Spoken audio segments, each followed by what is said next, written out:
नमस्कार दोस्तों, स्वागत है आप सभी का आपके अपने चैनल द रिटेल इन्वेस्टर में। इस स्पेसिफिक इस स्टॉक के ऊपर मैं काफ़ी लंबे समय से बात करना चाह रहा था दोस्तों। और अब जो गिरावट शुरू हुई है और मुझे लगता है शायद ये गिरावट जारी रहेगी, और अगर जारी नहीं भी रह सकती और अगर आपको कह लीजिए कल की जब ट्रेडिंग सेशन ओपन हो, तो क्यों ये स्टॉक के आपके पोर्टफोलियो में होना ही चाहिए फॉर इन्वेस्टमेंट पर्पस। गाइस मैं फिर रिपीट करूंगा, ये स्टॉक आपके पोर्टफोलियो में जिन लेवल्स में ये मिल रहा है, जरूर से जरूर आपके पोर्टफोलियो में होना चाहिए। और कौन सा स्टॉक है, आपको अगर आप मेरे टाइटल्स देखे होंगे आपको समझ में आ चुका होगा, लेकिन प्लीज वीडियो को अंत तक देखिएगा। इस पूरे वीडियो में मैं आपको बताऊंगा कि कौन सा स्टॉप लॉस है उनके लिए जो कहना चाहिए, थोड़े से सोच रहे हैं कि भाई अगर एक ट्रेडिंग के लिए ही ले लें तो कौन सा स्टॉप लॉस होना चाहिए, वो बताऊंगा। और ये बताऊंगा क्यों निवेश के लिए मुझे एचयूएल बहुत ज्यादा पसंद है, और इन लेवल्स में तो बहुत ही जबरदस्त। और क्यों, अगर आप अभी इतिहास उठा के देखेंगे, जो स्टॉक बहुत तेजी से नीचे आए थे उनमें गजब के बाउंस बैक्स आए। तो प्लीज वीडियो को अंत तक देखिएगा, बहुत इंफॉर्मेटिव, एजुकेटिव। और मैं फिर कहूंगा, पोर्टफोलियो स्टॉक है ये दोस्तों, प्लीज पोर्टफोलियो में अपनी पोर्टफोलियो में इसमें जगह बनाइए। लेकिन सिर्फ मैं कह रहा हूं इसलिए नहीं, अपने वॉच लिस्ट में रख के अपने वित्तीय सलाहकार से जरूर पूछें कि क्यों आपके पोर्टफोलियो में ये स्टॉक नहीं, क्यों ना हो, नहीं क्यों ना हो, ठीक है। लेकिन वीडियो को आगे बढ़ाने से पहले गाइस ज्यादा से ज्यादा शेयर कीजिए इस वीडियो को अपने दोस्तों के साथ, अपने रिश्तेदारों के साथ, अगर वो एक बहुत ही अच्छा पोर्टफोलियो, एक बहुत अच्छा स्टॉक अच्छे लेवल्स पे पाना चाहते हैं। और मैं आपको एक बात बता देता हूँ, एचयूएल ये पूरे तरह मैं निवेश की बात कर रहा हूँ दोस्तों, कोई भी ट्रेडिंग के लिए नहीं, क्योंकि थोड़ी वॉलेटिलिटी, थोड़ी गिरावट थोड़ी और हो सकती है स्टॉक में, ठीक है। अब सीधा लेके चलूंगा मैं आपको शेयर प्राइस की तरफ। आज देखिए लगभग 2.5% के आसपास की गिरावट है दोस्तों, 2.5% आसपास की गिरावट है। किसमें? एक्चुअल में। देखिए बहुत अच्छे लेवल से मिल रहा है दोस्तों ये स्टॉक। और मैं बता दूं, ये 2100, देखिए 2 साल जो 2050 है ना, इससे 95 कामयाब रहा, ये किसका बहुत तगड़ा सपोर्ट था, ठीक है। मुझे ये लग रहा है अगर ये स्टॉक और गिरता है, और ये स्टॉक अगर मुझे 1900 के आसपास मिल जाता है, 1900, ये बहुत अच्छे लेवल्स होंगे दोस्तों फॉर अ लॉन्गर टर्म। मैं फिर कहूंगा फॉर अ लॉन्गर टर्म ये स्टॉक बहुत अच्छे। और याद रखिए, बॉटम किसी को नहीं पता दोस्तों, ठीक है। शायद ये 1900 को तोड़ करके 1750 के बाद बहुत तेज दिखा दे, एकदम रॉकेट बन जाए, या ये हो सकता है यहीं से गिर के 2000 को पकड़े और यहां से बाउंस बैक करके फिर से 2300 2200 पर चले जाए, ठीक है। तो किसी को कह लीजिए आप वो नहीं पता है कि बॉटम क्या है और अपर लिमिट क्या है। लेकिन हाँ, निवेश में जब आए हैं तो एक स्मॉल चंक ऑफ इन्वेस्टमेंट ऐसे सपोर्ट में करना जरूरी है। और देखिए उसके बाद हर 12 to 15% की गिरावट में ये स्टॉक को आपको एक्यूमुलेट करना चाहिए, और हड़बड़ाना नहीं है दोस्तों। मैं फिर एक वर्ड यूज करूंगा जो पिछले 2-3 दिनों से मैं कर रहा हूं, हड़बड़ाइए नहीं। स्टॉक आपको मौके देगा, आप आराम आराम से एक्यूमुलेट कीजिए, ठीक है। अब लेके चलता हूं कि मैं ऐसा क्यों बोल रहा हूं, जरा मैं आपको ये दिखाऊं। आप देखें इधर, बाय हिंदुस्तान यूनिलीवर, टारगेट दिया गया है 2400 रुपए का, स्टॉप लॉस है 1900 के, ठीक है। 1900 के स्टॉप लॉस को दिया गया है अभी, और 2400 का टारगेट यहां, मतलब यहां से लगभग 20% की तेजी, ठीक है। आप देखिए, being defensive in nature, the stock Hindustan Unilever has not done much in the last many months. On the technical front, it is oversold on a larger degree charts, यानी ये स्टॉक ओवरसोल्ड की category में चल रहा है।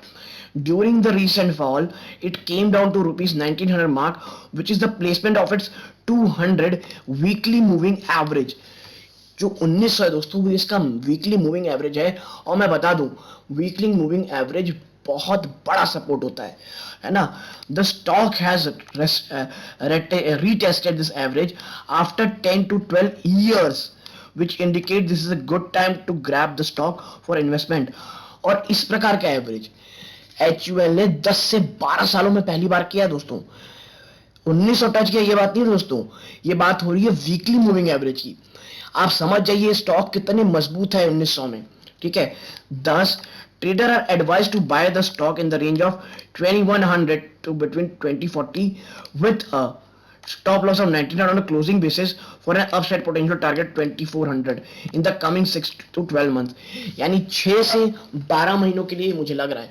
लेकिन देखिए मैं हमेशा एक चीज कहता हूँ, बहुत अच्छा सपोर्ट है, वहां पे अपने को निवेश करना है और एटलीस्ट फर्स्ट अमाउंट इन्वेस्टमेंट जरूर करनी चाहिए। और जिस प्रकार से आप देख रहे हैं ये इतना ज्यादा तगड़ा सपोर्ट है, मैं कहूंगा बहुत अच्छे लेवल हैं लॉन्ग टर्म में निवेश करने के लिए इन करंट प्राइसेस में। तो I am pretty much bullish on it दोस्तों। ठीक है, 2400 का टारगेट हुआ। अब मैं आपको दिखाता हूं कि एडलवाइस क्या कह रहा है दोस्तों। ठीक है, आप देखें इधर, buy Hindustan Unilever for a target price of rupees 2330। ठीक है, और देखिए ये हम सबको पता है that HUL India largest moving consumer goods corporation dealing in a wide range of life essential product जैसे Lux, Lifebuoy, Surf, Rin, Wheel. आप यहाँ पॉज करके देख सकते हैं, जबरदस्त लाइनअप है दोस्तों, जबरदस्त लाइन है ब्रांड्स की इनके पास। ठीक है, और आप आगे देखिए, ये पॉज करके देख सकते हैं बट ये मुझे उतना फायदेमंद लगा नहीं। और यहाँ लिखा है शुड यू एक्यूमुलेट हिंदुस्तान न्यू ब्रेटाइनर आईटीसी। हम यहाँ बात करने वाले हैं हिंदुस्तान यूनिलीवर की। देखिए इसमें लिखा है the FMCG sector has been getting punch in the gut which has resulted in the index falling from a high of rupees 42,000 to a low 33,000। ठीक है, एफएमसीजी सेक्टर को कह लीजिए जो पंच इन द गट का मतलब बहुत जबरदस्त झटके लगे दोस्तों, और इसीलिए ये यहां से शुरू करके यहां तक गिर चुका है।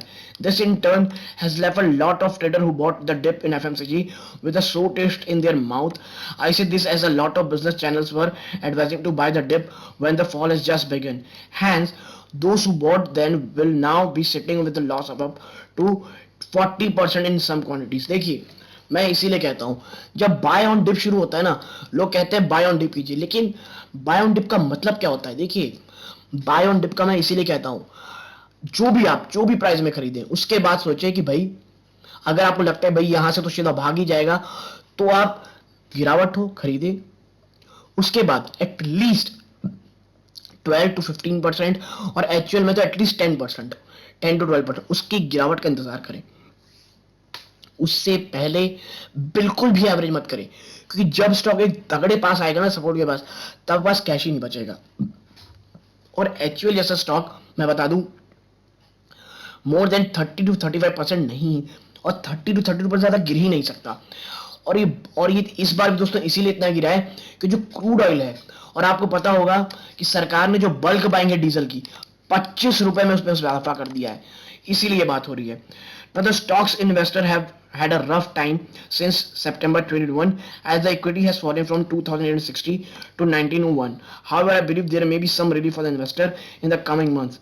I say this as the equity is an interesting juncture in weekly and monthly time frames। ठीक है, और देखिए इसीलिए मैं आपसे कह रहा हूं कि फॉर अ लॉन्गर टर्म ये स्टॉक अच्छा है, आप इसे एक्यूमुलेट कीजिए। और करंट प्राइसेस में अगर आपको ऐसा लग रहा है कि भाई यार ये तो बहुत ज्यादा गिरेगा, एटलीस्ट स्टार्ट कर सकते हैं यहाँ निवेश करने के लिए, बहुत अच्छे लेवल्स हैं मैं कहूंगा। लेकिन हाँ याद रखिएगा, जो ये न्यूज निकल के आई ना 25 रुपए की डीजल की, ये स्टॉक को मुझे लगता है शायद 5 से 10% और गिरा सकती है, और अगर गिराती है फिर अपन उसे एक्यूमुलेट कर सकते हैं। लेकिन अगर आप 2000 के आसपास एक्यूमुलेट करेंगे, जब तक दोस्तों एटलीस्ट 10 to 12% गिरावट नहीं होती, कोई भी एवरेज की हड़बड़ी मत कीजिएगा।